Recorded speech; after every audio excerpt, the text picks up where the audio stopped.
طلاب تانية إعدادي، أهلا وسهلا بحضراتكم. النهاردة هتاخدوا معايا آخر درس من دروس الدراسات الاجتماعية للصف الثاني الإعدادي الترم الأول المنهج الجديد. آخر درس معانا النهاردة هو الحضارة الرومانية اللي هي روما. روما ديت اللي هي عاصمة إيطاليا، موقعها على البحر المتوسط. بسبب موقعها المتميز ده كانت بتبقى نقطة التقاء بين قارة أوروبا وحضارات شمال افريقيا وحضارات الشرق الادنى. كمان روما ديت كانت دولة عادية عادي. ايه اللي جاب الامبراطورية بقى؟ جت امبراطورية ازاي؟ قال لي كانت بتدخل حروب كتير عشان توسع نفوذها فاتسعت، فاطلق عليها امبراطورية روما. من ضمن الحروب اللي دخلتها بدأت بجارتها ايطاليا، سيطرت على إيطاليا ثم قرطاج ثم جزر البحر المتوسط ثم مقدونيا ثم سوريا ثم آخر حاجة دولة مصر. مقدونيا ديت اللي هي جزء من بلاد اليونان اللي جه منها مقدون فيليب المقدوني اللي هو أبو الأسكندر. يبقى تعالى كده تاني نشوف ايه الدول اللي سيطرت عليها: إيطاليا، قرطاج، جزر البحر المتوسط، سوريا، كمان مقدونيا، مصر آخر دولة اللي هي خاضتها. فاكرين لما خدنا في درس الحضارة اليونانية اللي هي آخر ملكة كليوباترا السبعة دخلت في حرب مع اكتافيوس في معركة اكتيوم البحرية، انتهت بانتصار اكتافيوس، ما كان روماني. المعركة دي 31 قبل الميلاد. طيب عايز أعرف بقى ملامح الحضارة الرومانية القديمة. أهم ملامحها بالنسبة للحياة السياسية كانت عاملة ازاي؟ قال لي كان الحكم عادي، ملكة وراثي، الملك يموت ابنه يجي. ثم الشعب ما جابوش ده، الشعب قال لك لا، لازم الشعب يتدخل، ثم تحول للنظام الجمهوري اللي الشعب من حقه يختار ويشارك. ثم بعد كده تحول للنظام الامبراطوري. كان اول امبراطور يمسك روما هو الامبراطور اكتافيوس بسبب اتساع حدود الدولة. وعمل اكتافيوس على نشر السلام والاستقرار والأمن وتحقيق العدالة، وسميت روما أصبحت روما مركز للثقافة. الحياة الاقتصادية كانت عاملة ازاي؟ في الزراعة كانوا بيزرعوا أهم المحاصيل المشهورة عندهم القمح والشعير. ثم تدهورت الحياة الزراعية عندهم وتعرضت للتدهور بسبب الإهمال، بسبب اللي هما كانوا بيخشوا حروب كتير ومش فاضيين بقى للزراعة. تعرضت للحروب وللدمار. كانوا طبعا عندهم عجز بقى في القمح، فكانوا اللي بيستوردوا القمح من مصر. الصناعة كانوا بيصنعوا الأسلحة والمجوهرات والزجاج والمنسوجات، أسلحة مجوهرات زجاج منسوجات. التجارة طبعا روما كانت تقع على البحر المتوسط، فكانت التجارة المهمة عندها التجارة البحرية. كانوا بيستخدموا العملات المعدنية زي الذهب والفضة، وده سهل سهولة التعامل وزاد أهمية الأنشطة الاقتصادية عندهم. الحياة الفكرية والعلمية أهم ما فيها اللي هم كانوا بيستخدموا اللغة اللاتينية كلغة رسمية للبلاد في الحكم والإدارة. أنا عشان أبعت جواب لأي دولة أو أي حاجة بستخدم اللغة اللاتينية. كمان أنشأوا الرومان المكتبات العامة، وازدهر الأدب زي الشعر والمسرح في روما. العمارة والفنون كانت عاملة ازاي؟ قال لي أنشأوا مدرجات الكولوموسيوم. الكولوموسيوم ديت عبارة عن مسرح كبير فيه مدرجات، يعني يتعمل فيه مسرحيات يا بيقام فيها مباريات، اسمه مدرجات الكولوموسيوم. وأنشأوا معبد السرابيوم. معبد السرابيوم يبقى الكولوموسيوم والسرابيوم. السرابيوم ده كان في الإسكندرية. دمجوا بين الطراز المصري واليوناني. كمان تأثر الرومان بالفن الجنائزي المصري. كان المصريين لما بيدفنوا الموتى في تابوت، كان التابوت ده بيزخرف بالنقوش والرموز الدينية، فخدوا ده منهم. طيب التواصل بين مصر وروما كان ما بينهم علاقات ودية وتجارية. بدأ ما بين المطالمة وروما في عصر بطليموس الثاني، ثم تحولت العلاقات دي لعلاقات حربية زي ما شفنا كليوباترا السبعة لما دخلت في حرب مع اكتافيوس في اكتيوم البحرية. انتهت بفوز اكتافيوس وأصبحت مصر ولاية رومانية. هيبدأ بقى دلوقتي عصر جديد، مصر تحت ولاية روما. أشهر أباطرة الرومان، أول إمبراطور عندي اكتافيوس اللي هو أغسطس. ده كان عارف أهمية موقع مصر المتميز، وعارف إن هما بياخدوا مننا القمح. فنشر قوات رومانية وعمل لمصر عملة محلية خاصة بيها. هندخل على تاني إمبراطور معانا،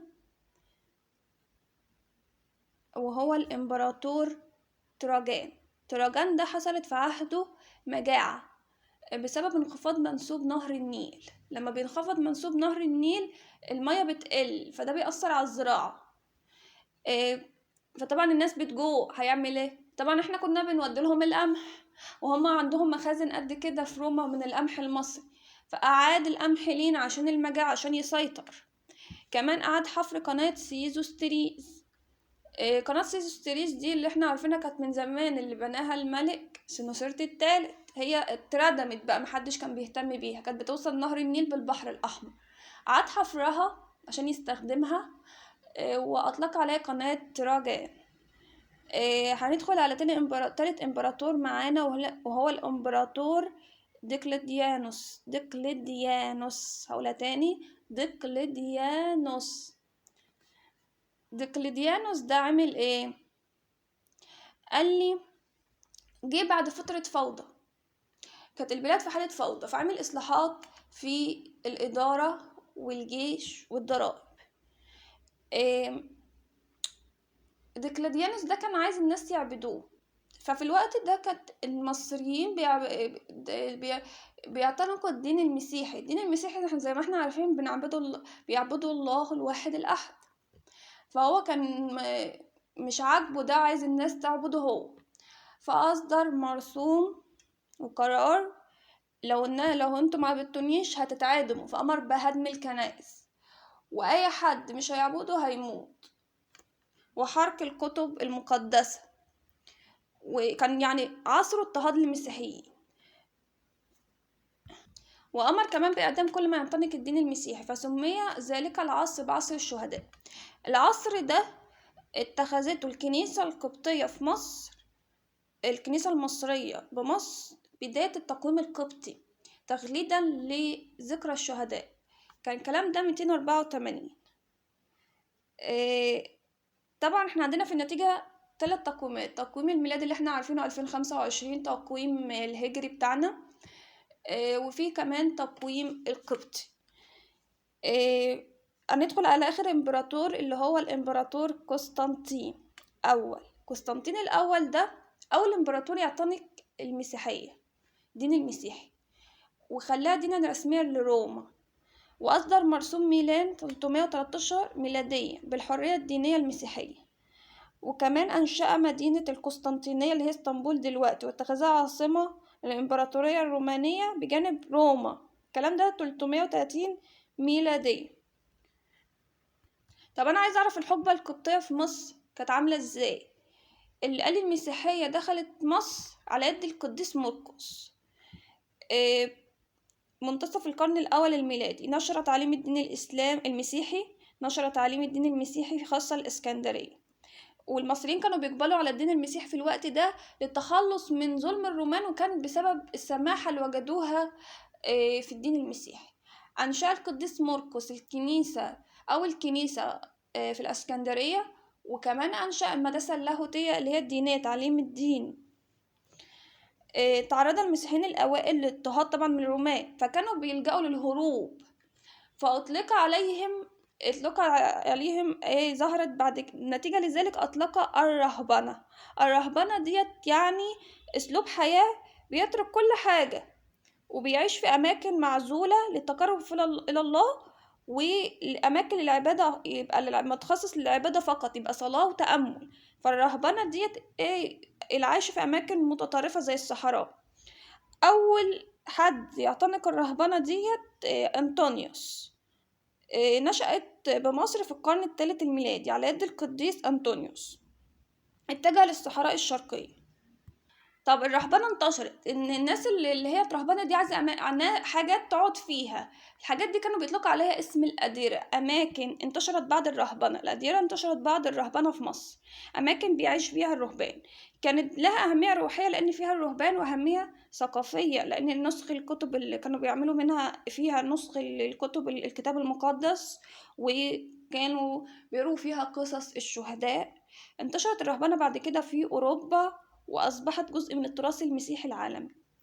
طيب اللغة القبطية اللي كانت عاملة ازاي؟